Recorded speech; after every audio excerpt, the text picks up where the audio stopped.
Are there benefits to negative thinking? Do you wonder? Let me tell you about my client Claire. She told me, I'd rather expect to fail and to be pleasantly surprised than to expect to succeed and to be disappointed if it doesn't happen.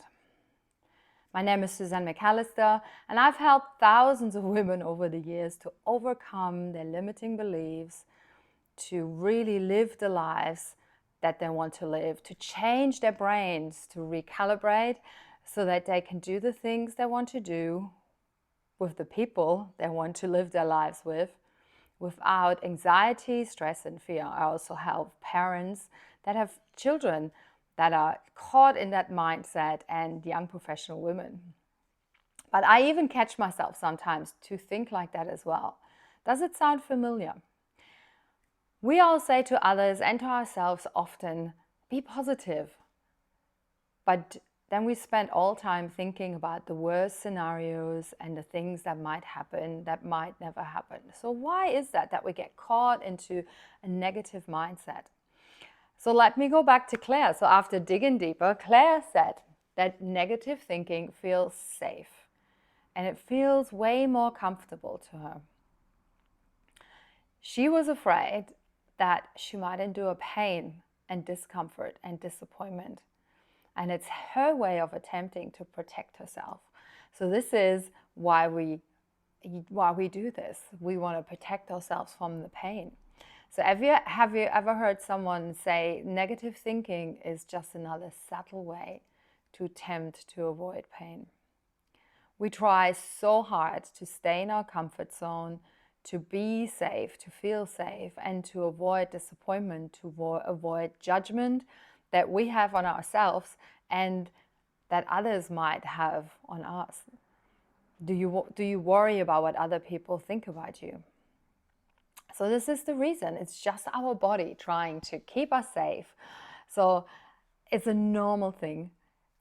So, but when this is the way of thinking that we have most of the time, it becomes our default mechanism, and it's a habit, and it changes our defense mechanism that comes every now and then. It becomes our new paradigm, which means we put on the glasses of negativity and of worst case thinking and of black and white thinking, which is distortion. So as a psychotherapist, I help people with this because often when we think like that, that leads to depression, anxiety, anger, loneliness, and unachieved dreams because we don't put ourselves out there.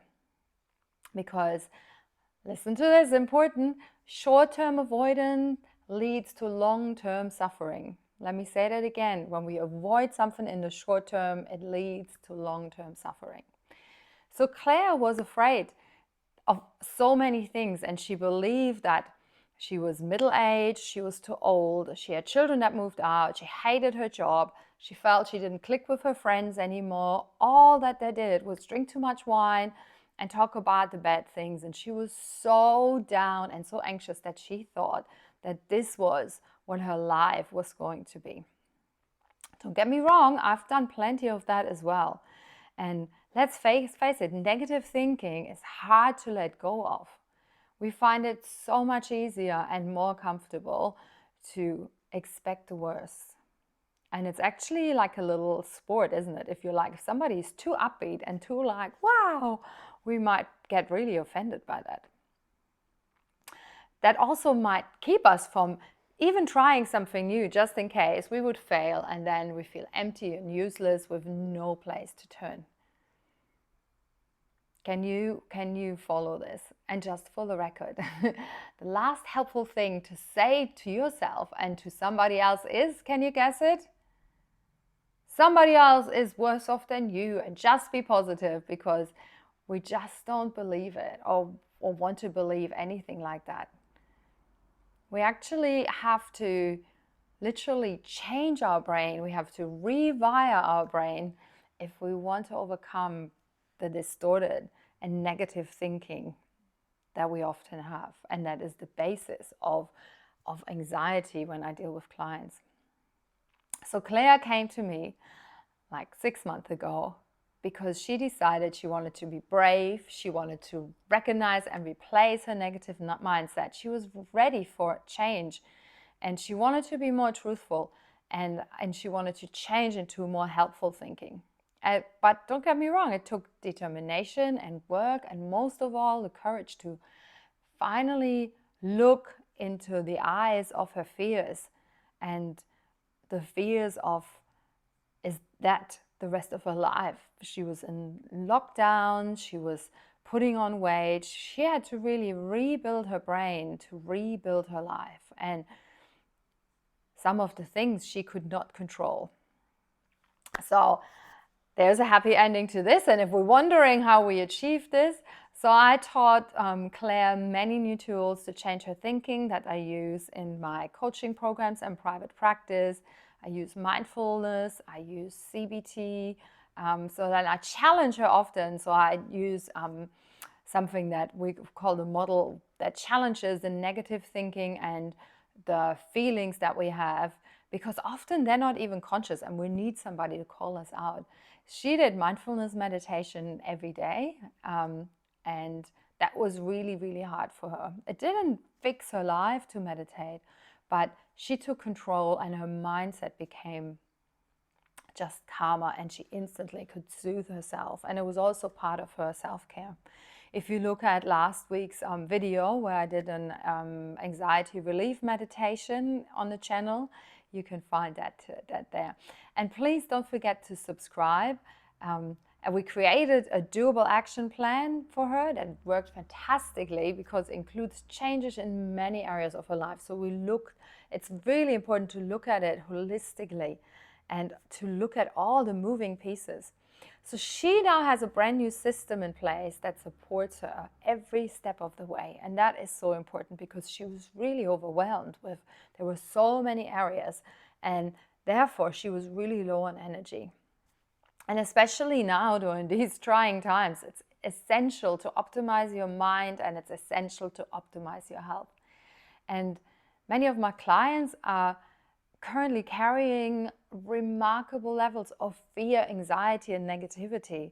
And like we're constantly on fight or flight. We have so many questions we don't know the answers for. When is COVID going over? Will we catch it? Will somebody die that we know? Do the things work? Don't they work? So I can't give you the answers to this, and you don't have the answers to this.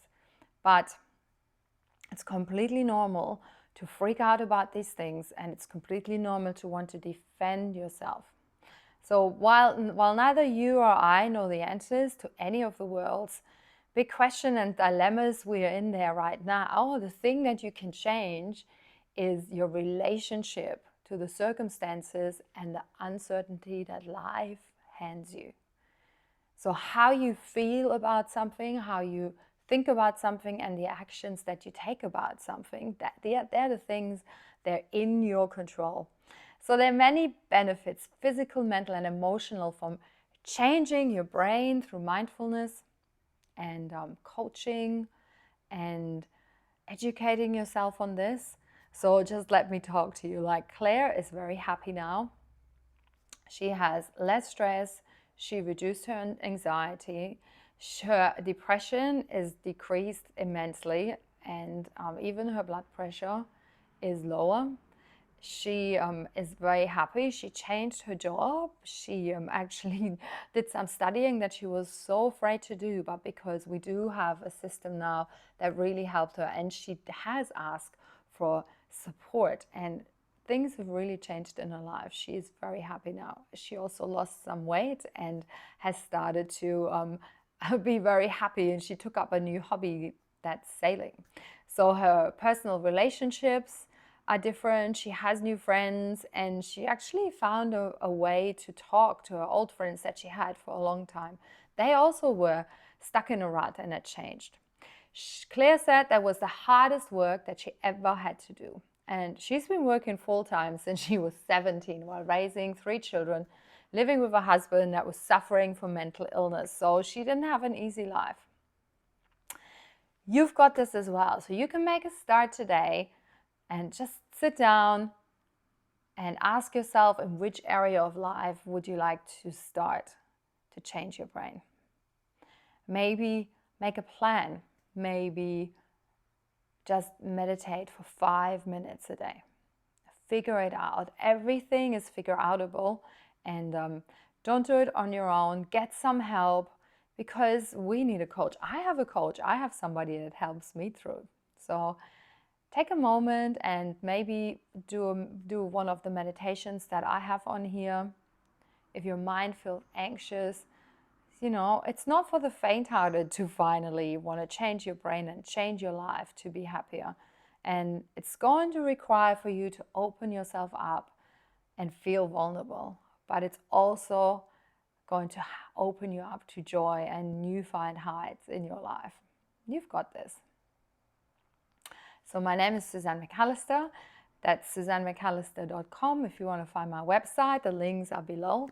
Please don't forget to subscribe to my channel. I drop a video every weekend, and ring the little bell so you don't miss anything at all. And if you go to my website, there are many free resources for you there as well. Have a beautiful, beautiful day. And I hope this was helpful.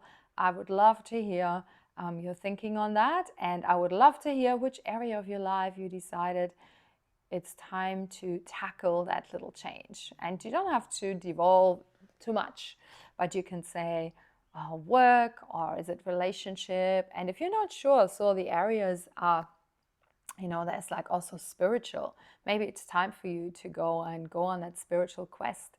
Maybe it's time to have a new career, study something, do something that you always wanted to do. I know travel is a bit of a problem at the moment, but you can travel in your local area and connect to people.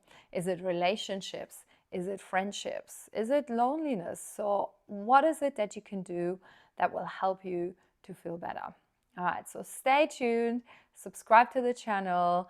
This is 𝐤𝐨𝐵 McAllister, founder of the International Anxiety Academy, and I will see you next week. I'm looking forward to reading your comments. Thanks so much.